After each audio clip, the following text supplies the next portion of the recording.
สวัสดีค่ะยินดีต้อนรับเข้าสู่กระต่ายเวิลด์เที่ยวไปเล่าไปนะคะตามที่เคยได้สปอยไว้ในคลิปก่อนหน้านี้ว่าวันนี้เราจะไปย้อนรอยตำนานมังกรกันวันนี้กระต่ายก็จะพาทุกคนไปที่เมืองคาคูฟในประเทศโปแลนด์กันค่ะการเดินทางนั้นไม่ยากเลยนะคะจากเมืองหลวงวอร์ซอเดินทางด้วยรถไฟใช้เวลาเพียงแค่3 ชั่วโมง 30 นาทีเท่านั้นเองค่ะส่วนราคานี่อยู่ที่70 เพียแลนด์นะคะหรือถ้าใครใจร้อนหน่อยไม่อยากนั่งรถนานก็มีรถไฟด่วนพิเศษที่ใช้เวลาประมาณเพียงแค่2 ชั่วโมงเท่านั้นเองราคาก็จะอยู่ประมาณ130 เพียแลนด์ค่ะซึ่งถ้าจะคิดเป็นเงินไทยก็คูณอัตราการแลกเปลี่ยนนะเวลานั้นๆช่วงนี้ก็คิดง่ายๆก็คูณ8ค่ะเมืองคาคูฟนี่ตั้งอยู่ทางใต้ของประเทศโปแลนด์ริมแม่น้ำวิสตูล่านะคะเป็นหนึ่งในเมืองที่เก่าแก่และสวยงามที่สุดของประเทศโปแลนด์เลยมีประวัติศาสตร์ยาวนานกว่า1,000 ปีและเป็นศูนย์กลางทางวัฒนธรรมการศึกษาการค้าตั้งแต่ยุคกลางจนถึงปัจจุบันต้องบอกว่าคาคูฟเนี่ยเคยเป็นเมืองหลวงของโปแลนด์และเป็นที่ตั้งของราชสำนักก่อนที่จะย้ายเมืองหลวงไปยังกรุงวอร์ซอในศตวรรษที่16ด้วยนะคะและที่นี่ก็ได้รับการขึ้นทะเบียนเป็นมรดกโลกโดยองค์การยูเนสโกในปีคริสตศักราช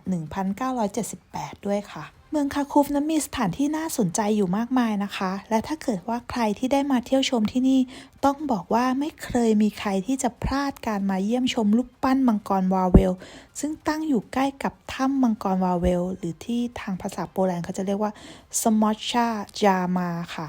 ซึ่งอยู่บริเวณเนินเขาวาเวล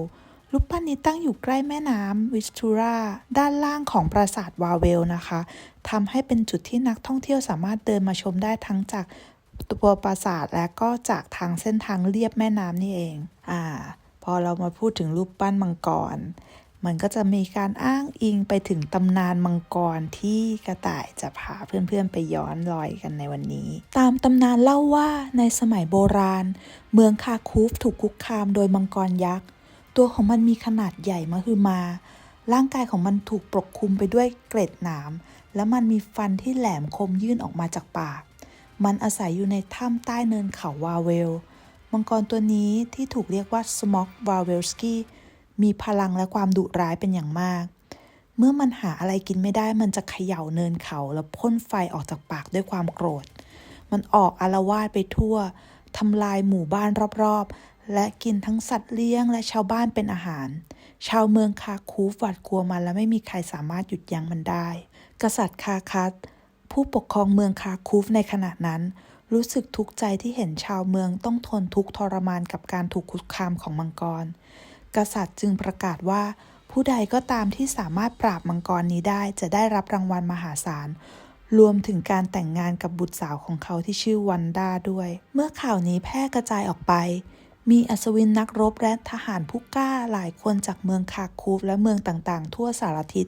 พยายามต่อสู้กับมังกรแต่ทุกคนก็ล้วนต้องพ่ายแพ้ต่อความแข็งแกร่งของเจ้ามังกรตัวนี้ในที่สุดมีช่างทำรองเท้าหนุ่มที่ชื่อว่าสกูบาได้เสนอตัวที่จะจัดการกับมังกรด้วยวิธีที่แตกต่างออกไปแทนที่จะใช้กำลังต่อสู้เขาคิดแผนที่จะใช้ไหวพริบเขาเตรียมแกะตัวหนึ่งและยัดกำมะถันเข้าไปในท้องของแกะจากนั้นเขานำแกะที่เต็มไปด้วยกำมะถันไปวางไว้หน้าถ้ำของมังกรเมื่อมังกรออกมาและเห็นแกะมันก็กินแกะลงไปทั้งตัวโดยไม่สงสัยเลยว่ามีกำมะถันอยู่ในท้องของแกะไม่นานนักกำมะถันในท้องของมังกรก็เริ่มทำปฏิกิริยากับน้ำย่อยในท้องของมันทำให้เกิดความร้อนอย่างมหาศาล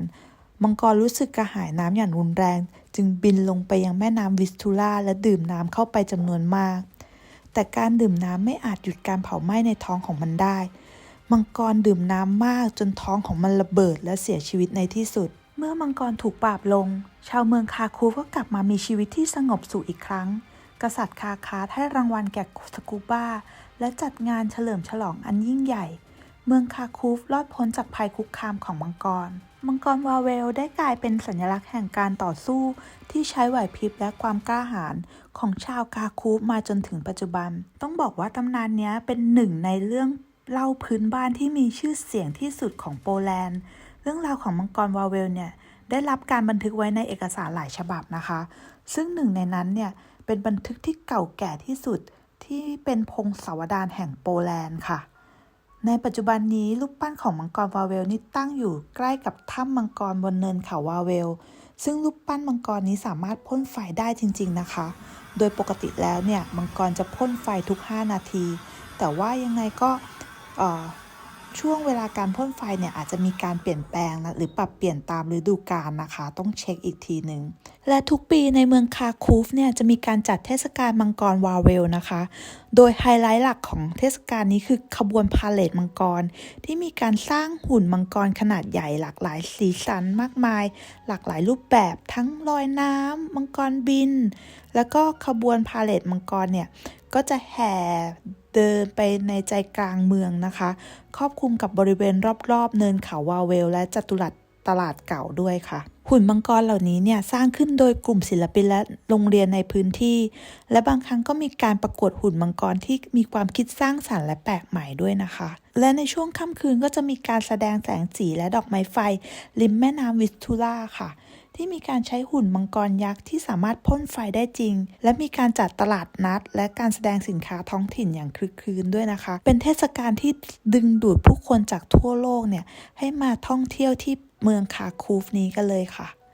ใครที่ชอบดูภาพยนตร์เกี่ยวกับมังกร House of Dragon ที่ลิซ่าบอกว่าชอบดูมาก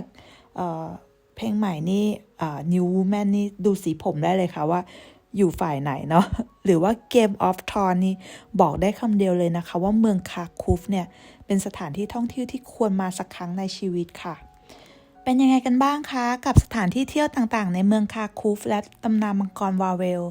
ต้องบอกเลยนะคะว่าเมืองคาคูฟเนี่ยสวยงามมากจริงๆและเป็นเมืองที่อยู่อันดับต้นๆที่นักท่องเที่ยวจากทั่วโลกเนี่ยอยากจะมากันเลยทีเดียวพูดได้เลยว่าถ้ามาโปแลนด์แล้วมาไม่ถึงเมืองคาคูฟนี่เหมือนมาไม่ถึงโปแลนด์นะคะวันนี้กระต่ายก็ต้องขอบคุณที่ติดตามและรับชมนะคะยังไงก็ฝากกดไลค์กดแชร์และกด Subscribe ให้ด้วยนะคะส่วนในครั้งหน้าเนี่ยกระต่ายจะพาเพื่อนๆไปเที่ยวที่ไหนและมีเรื่องเล่าตำนานเกี่ยวกับอะไรรอบนี้ขอเก็บไว้เป็นความลับก่อนนะคะรอติดตามกันในวันอังคารหน้า 18 นาฬิกานะคะบ๊ายบาย You waiting for? Waiting for the robot dance.